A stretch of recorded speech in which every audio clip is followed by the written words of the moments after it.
Ecclesiastes chapter 3, Solomon's general observations. A time for everything. For everything there is a season. A time for every activity under heaven. A time to be born and a time to die. A time to plant and a time to harvest. A time to kill and a time to heal. A time to tear down and a time to build up. A time to cry and a time to laugh. A time to grieve and a time to dance. A time to scatter stones and a time to gather stones. A time to embrace and a time to turn away. A time to search and a time to quit searching. A time to keep and a time to throw away. A time to tear and a time to mend. A time to be quiet and a time to speak. A time to love and a time to hate. A time for war and a time for peace. What do people really get for all their hard work? I have seen the burden God has placed on us all, yet God has made everything beautiful for its own time. He has planted eternity in the human heart, but even so, people cannot see the whole scope of God's work from beginning to end. So I concluded there's nothing better than to be happy and enjoy ourselves as long as we can. And people should eat and drink and enjoy the fruits of their labor, for these are gifts from God. And I know that whatever God does is final. Nothing can be added to it or taken from it. God's purpose is that people should fear Him.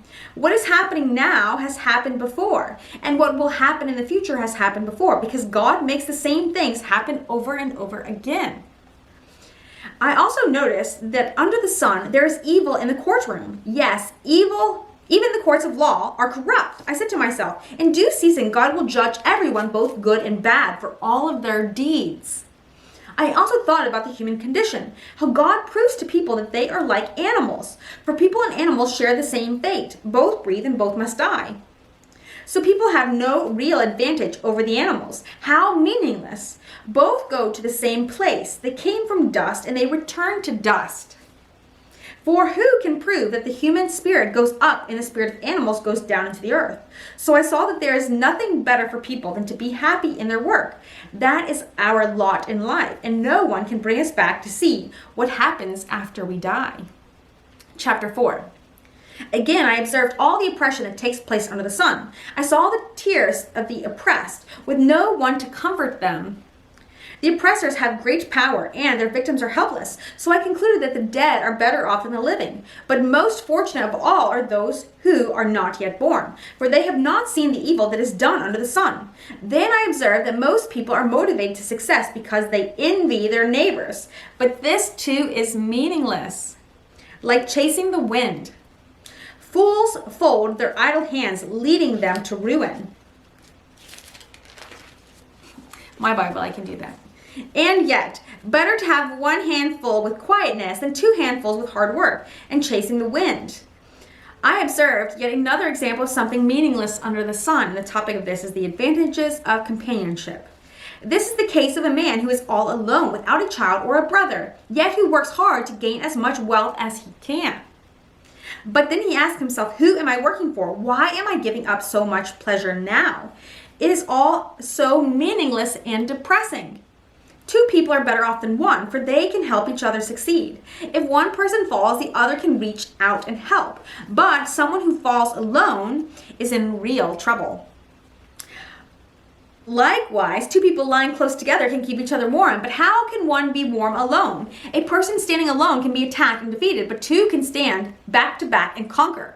Three are even better, for a triple-braided cord is not easily broken. It is better to be poor but wise youth than an old and foolish king who refuses all advice. Such a youth could rise from poverty and succeed. He might even become king, though he has been in prison. But then everyone rushes to the side of yet another youth who replaces him. Endless crowds stand around him, but then another generation grows up and rejects him too. So all this is meaningless, like chasing the wind.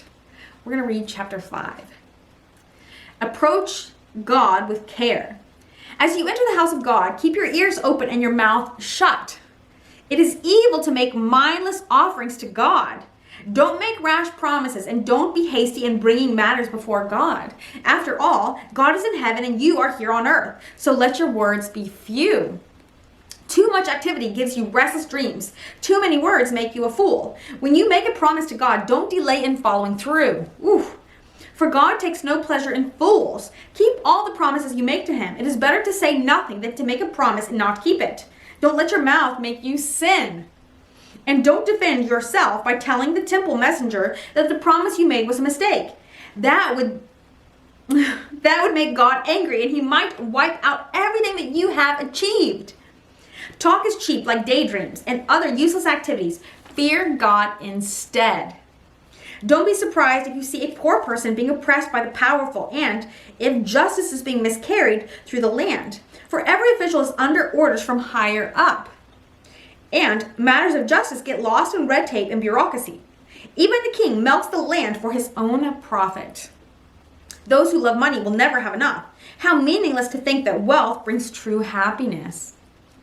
The more you have, the more people come to help you spend it. So what good is wealth, except perhaps to watch it slip through your fingers? People who work hard sleep well, whether they eat little or much, but the rich seldom get a good night's sleep. There is another serious problem I have seen under the sun. Hoarding riches harms the saver. Money is put into risky investments that turn sour, and everything is lost. In the end, there's nothing left to pass on to one's children. We all come to the end of our lives as naked and empty-handed as on the day that we were born. We can't take our riches with us, and this too is a very serious problem. People leave this world no better off than when they came. All their hard work is for nothing. Like working for the wind. Throughout their lives, they live under a cloud, frustrated, discouraged, and angry. Even so, I have noticed one thing at least that is good. It is good for people to eat, drink, and enjoy their work under the sun during the short life God has given them, and to accept their lot in life. And it is a good thing to receive wealth from God, and the good health to enjoy it. To enjoy your work and accept your lot in life, this is indeed a gift from God. God keeps such people so busy enjoying life that they take no time to brood over the past. So chapter 6 will be next, Solomon's practical counsel. Thank you so much for reading the Bible with me, and I'm really grateful you're here. I'm going to just end in a quick prayer. Thank you so much, God, for this opportunity to read your word. Help our hearts to be soft and our minds to be open to what you have to say in your word. Help us to know your word on a way that's really profitable to our lives and to those who surround us. Help us to be able to defend the truth that we have within us, to be wise enough to spread the good news and to know how to make it clear to everyone, to know the gospel through and through, to know your word through and through, not to be proud in ourselves, to boast of our wisdom, but to know you, God, to know you and to have a relationship with you, and to be able to defend what we know, how much we love you, how good you are to us, and how wonderful and perfect this word is. It at least is to me. I know that we are so full of mistakes and issues and problems, but you are growing us every day. I just want to lay down my life, Lord, to know you better and to serve you in your kingdom better. I pray for the people listening, and I pray for their loved ones. Help us to be full of your Holy Spirit and full of the love and the fruits of the Spirit, God. Thank you so much for everything. We know that every good and perfect gift is from you. It's in Jesus' name I pray. Amen. Thank you so much, and have a blessed day. Bye-bye.